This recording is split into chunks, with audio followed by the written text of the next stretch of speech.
મહેસાણા જિલ્લાનું વિજાપુર હવે ચેરાપુંજી જેવું લાગી આવે છે, કેમ કે શહેરના અનેક વિસ્તારમાં બારે માસ ઉભરાતા ગટરના ગંદા પાણીથી સ્થાનિક લોકો ભારે પરેશાન બની ગયા છે। શહેરના કસ્બા, હુસેની ચોક, મોમનવાડો, મલેકવાડો અને ચક્કરથી દોશીવાડા તરફ જતા માર્ગો સહિતના વિસ્તારોમાં ગટરના પાણી રસ્તા ઉપર સતત વહેતા જોવા મળે છે। સ્થાનિકોના જણાવ્યા મુજબ અનેક વખત વિજાપુર નગરપાલિકામાં રજૂઆતો કરવામાં આવી હોવા છતાં આજ દિન સુધી કોઈ કાયમી ઉકેલ લાવવામાં આવ્યો નથી, જેના કારણે લોકોને રોજિંદા જીવનમાં ભારે હાલાકીનો સામનો કરવો પડી રહ્યો છે। રસ્તાઓ પર ઉભરાતા ગંદા પાણી અને ઉબડખાબડ રસ્તાઓને કારણે રાહદારીઓ તેમજ વાહન ચાલકો મુશ્કેલીમાં મુકાઈ રહ્યા છે।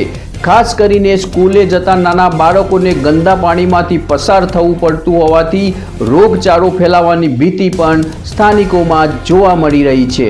સ્થાનિક લોકોમાં એવી લાગણી વ્યાપી રહી છે કે તંત્ર દ્વારા આ વિસ્તારો પ્રત્યે ઓઢમાયું વલણ અપનાવવામાં આવી રહ્યું છે।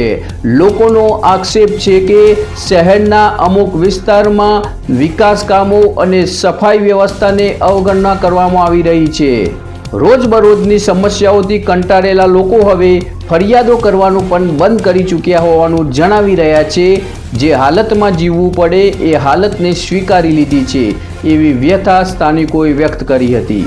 હવે જોવાનું રહ્યું કે વિજાપુર નગરપાલિકા દ્વારા આ ગંભીર સમસ્યાનો ક્યારે અને કેવી રીતે નિકાલ લાવવામાં આવે છે અને શું સ્થાનિક લોકોને ગંદકી તથા ગટરના પાણીમાંથી મુક્તિ મળશે કે નહીં।